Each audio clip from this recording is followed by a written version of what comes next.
এতিয়া মোক লৰাবিলাকে কৈ আছে যে মামা আমাৰ কাৰণেও কিবা এটা কৰক।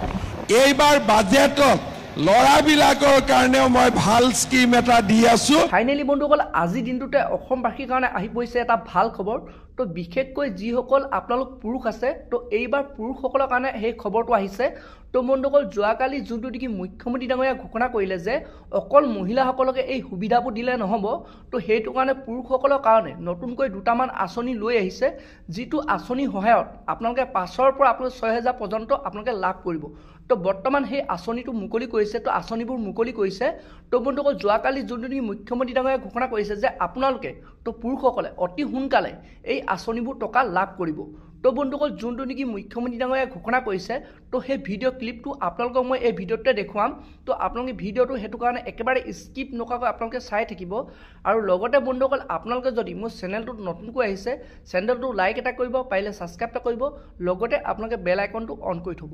তো যেতিয়া বন্ধুসকল এনেধৰণৰ খবৰবোৰ আহি থাকিব তো প্ৰথমে বন্ধুসকল আপোনালোকে সেই ভিডিঅ'টো লাভ কৰিব।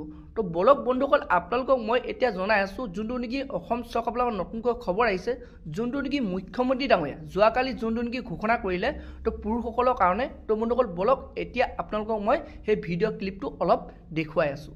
ইলেকশ্যনৰ সময়ত মই কি কৈছিলোঁ যে আমি নিযুত মইনা আঁচনি দিম। যি ছোৱালী কলেজত পঢ়ে, 1,000 হায়াৰ ছেকেণ্ডেৰীত পঢ়ে, 1250 টকা ডিগ্ৰীত পঢ়িলে, 2,500 টকা পোষ্ট গ্ৰেজুৱেটত পঢ়িলে।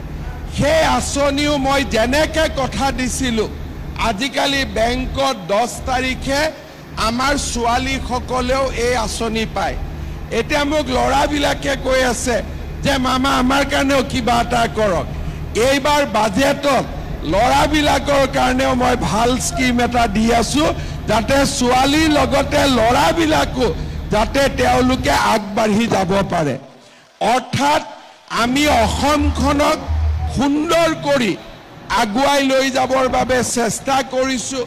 আপোনালোকে চিন্তা কৰক, আগতে কোন চৰকাৰৰ দিনত আমি অৰুণোদয় পাইছিলোঁ, কোন চৰকাৰৰ দিনত আত্মসহায়ক গোটে উৎসাহ পাইছিলে, কোন চৰকাৰৰ দিনত নিযুত মইনা আঁচনি হৈছিলে, কোন চৰকাৰৰ দিনত আগতে দালি আৰু চেনিও ৰেচন কাৰ্ডত দিয়াৰ কথা হৈছিলে, কোন চৰকাৰৰ দিনত এনেকৈ মাইক্ৰ' ফাইনেন্সৰ লোন ৰেহাই পাইছিলে, আৰু কোন চৰকাৰৰ দিনত আপোনালোকে আজি 16 লাখ মহিলা ঋণৰ পৰা মুক্ত হ'ব পাৰিছিলে, বা কোন চৰকাৰৰ দিনত এনেকৈ লখিমপুৰ, ধেমাজি অসমৰ আটাইতকৈ পিছপৰা অঞ্চলটোত কোন চৰকাৰৰ দিনত পোহৰ আহিলে, এই গোটেই কথাবিলাক আপোনালোকে নিশ্চয় চিন্তা কৰিব। তো বন্ধুসকল আপোনালোকে এতিয়া দেখিলে যে যোনটো নেকি মুখ্যমন্ত্ৰী ডাঙৰীয়া ঘোষণা কৰিছে যে অকল মহিলাসকলক দিলে নহ'ব,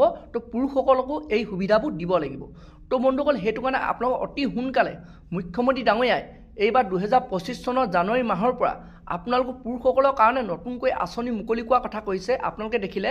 তো সেইটো কাৰণে বন্ধুসকল আপোনালোকে এইবাৰ পুৰুষসকলে আপোনালোকে সেই চৰকাৰৰ ফালৰ পৰা কেইবাটাও আপোনালোকে সুবিধা লাভ কৰিব। অৰ্থাৎ চৰকাৰৰ ফালৰ পৰা আপোনালোকে এইবাৰ মহিলাসকলে যেনেধৰণে টকা লাভ কৰিছে তো আপোনালোকে সেনেধৰণে পুৰুষসকলে আপোনালোকে সেই চৰকাৰৰ ফালৰ পৰা আপোনালোকে বহুতো সুবিধা আপোনালোকে লাভ কৰিব।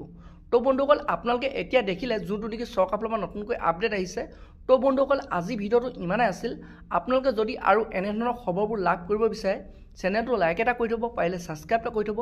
যেতিয়া এনেধৰণৰ খবৰবোৰ আহি থাকিব তো প্ৰথমে বন্ধুসকল আপোনালোকৰ মোবাইলত সেই ভিডিঅ'টো শ্ব' কৰিব। তো বন্ধুসকল আজি ভিডিঅ'টো ইমানতে ৰাখিছোঁ।